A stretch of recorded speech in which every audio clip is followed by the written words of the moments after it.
For months, I planned and prepped, developed discipline knowledge, and mentally prepared myself for the unknown land of teaching. When the owl mail finally came, I was excited and nervous to prove myself a wizard of teaching.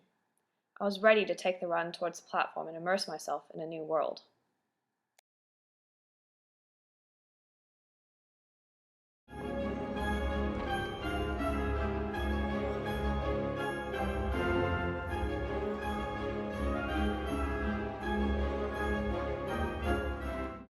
It was important for me to get to know my young wizards and how they learned before I could teach them effectively.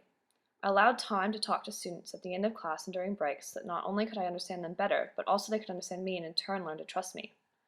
I was a pure-blooded wizard from another land, America. This diversity won me the interests of my students, but I knew I had to do more to keep myself in their favor. My mind became a sorting hat and quickly observed students to determine in which house they belonged. Difficult, very difficult. Plenty of courage, I see. Not a bad mind either. There's talent, oh yes, and a thirst to prove yourself. But where to put you?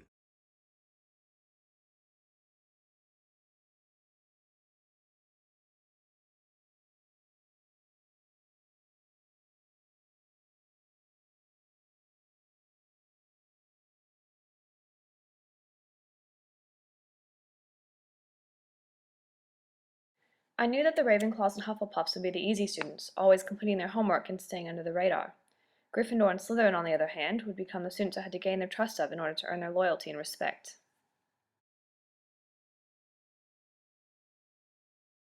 I took the time to discover what truly interested my students and gain advice from other teachers if I felt young wizards were beginning to turn towards the dark arts.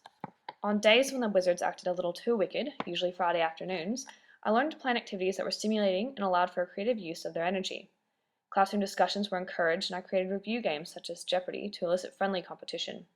I observed students' strengths and peer learning and allowed students to design quizzes and games to test each other.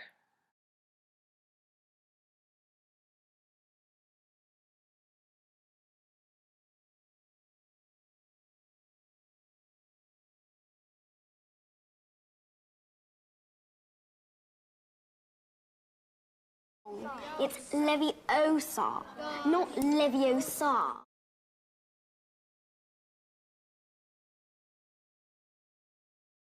I created my own worksheets and classroom activities based on modality and loaded words. Closed activities allowed students to understand the difference between academic and informal writing. Videos also gave a more entertaining way for students to learn and remember writing rules. Following the school pedagogy of explicit teaching, I demonstrated to the students how I would write an article, followed by the joint construction of paragraphs in class, before allowing them time to research and draft their own work. I set high achievement standards, allowing my wizards to strive for the greatness I knew that they could achieve. Students showed improvements in their use of vocabulary, some excelling far beyond what they had in the past. The respect I had earned from my young wizards meant that they were more eager to complete the task at hand. By the end of my second prac, every single student handed in their assessment piece, and almost all of them improved from the marks they had received in the past.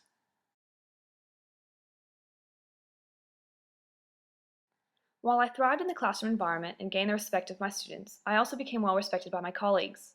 I frequently attended professional development workshops, participated in parent-teacher conferences, and worked closely with colleagues to develop lesson plans, assessment, and behavior management strategies. Volunteering for extracurricular activities such as Sports Day, Indigenous Health Awareness Day, and the student-led Cabaret Talent Show allowed me to cement my place in the hearts and minds of colleagues, students, and parents. In only a short 15 weeks in the classroom, I learned more about myself, my teaching style, and the way in which students learn than I ever imagined. Still, there is much more to learn. I strongly believe it takes flexibility, caring, and commitment to create a safe learning environment that encourages students of all backgrounds to achieve all that they desire. I know that I have much more to learn and will continue to grow as a teacher in this magical world. But for now, in regards to this chapter of pre-service teaching, mischief managed.